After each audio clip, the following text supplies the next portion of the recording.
25 जून हा दिवस 2024 पासून भारत सरकार संविधान हत्या दिवस म्हणून साजरा करत आहे. संविधान हत्या दिवस या संदर्भात गेल्या 2 वर्षापासून स्पर्धा परीक्षा असू दे, पोलीस भरती असू दे किंवा विविध एक्झाम असू दे, या एक्झाममध्ये या संविधान हत्या दिनासंदर्भात भरपूर प्रश्न विचारले आहेत. याच मुद्द्यावरती आपला हा संपूर्ण व्हिडिओ आहे. संपूर्ण व्हिडिओ या ठिकाणी तुम्ही पहा. खूप महत्त्वाचा मुद्दा आहे.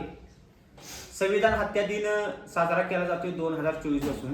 त्याला कारण असं आहे की 1975 रोजी म्हणजे 25 जून 1975 रोजी इंदिराजी गांधी यांनी भारतामध्ये तिसऱ्यांदा राष्ट्रीय आणीबाणी लागू केली आणि ती राष्ट्रीय आणीबाणी 21 महिन्यासाठी लागू केली होती. या गोष्टीला 2024 मध्ये म्हणजे 25 जून 2024 मध्ये या घटनेला 25 वर्ष पूर्ण झाली. या घटनेच्या स्मरणार्थ किंवा ती घटना 50 वर्ष पूर्ण झाली म्हणून केंद्र सरकार 25 जून ही त्या ठिकाणी संविधान हत्या दिन दिवस साजरा करत असते. आता या ठिकाणी महत्त्वाचा मुद्दा एक मेन्शन करूया. या ठिकाणी 3 कलम जे आहेत ते आपल्या पोलीस भरतीला किंवा स्पर्धा परीक्षेला कायमस्वरूपी पडत असतात. हे 3 कलम खूप इम्पॉर्टंट आहेत परीक्षेच्या दृष्टिकोनातून. 352 असू द्या, 356 असू द्या, 360. 352 जे कलम आहे ते राष्ट्रीय आणीबाणीच्या संदर्भात आहे. 356 जे आहे ते राज्य आणीबाणीच्या संदर्भात आहे. 360 जे कलम आहे ते आर्थिक आणीबाणीच्या संदर्भात आहे. या तिन्ही आणीबाणी संदर्भात पोलीस भरतीला 100% प्रश्न पडत असतो. राष्ट्रीय आणीबाणी भारतामध्ये आतापर्यंत 3 वेळा लागू झाल्या. 1962 त्यावेळी चीननं आक्रमण केलं होतं. त्यावेळी सुद्धा पहिल्यांदा भारतामध्ये राष्ट्रीय आणीबाणी लागू झाली होती. दुसऱ्यांदा 1971 भारत पाकिस्तानचं युद्ध, बांगलादेशची निर्मिती असू दे, त्यावेळी सुद्धा भारतामध्ये राष्ट्रीय आणीबाणी लागू होती. आणि तिसरी जी आणीबाणी आहे ती 25 जून 1975. या ठिकाणी 1975 साली इंदिराजी गांधी त्यावेळी भारताच्या पंतप्रधान होत्या.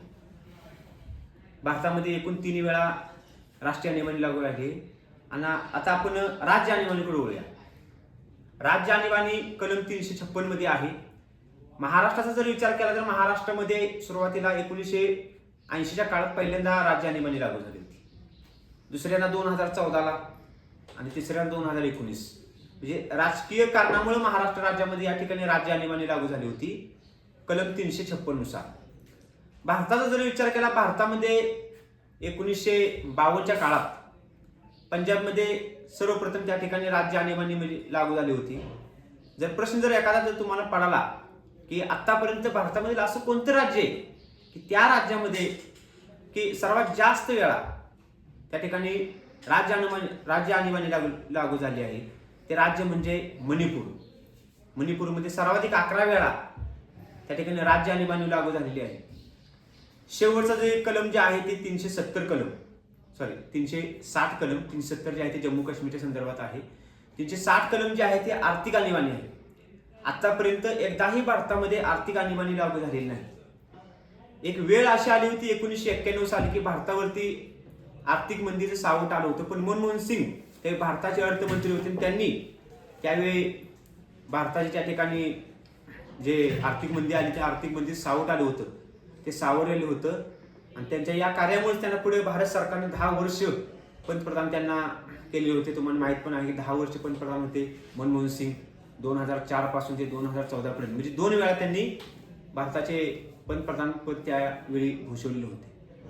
आजचा जो मुद्दा होता तो आपले संविधान हत्या दिनाच्या संदर्भात होता. असेच नवीन आपण आपल्या यूट्यूबच्या माध्यमातून स्पर्धा परीक्षेचे उपयोगी आहेत जे मुद्दे आणणार आहे.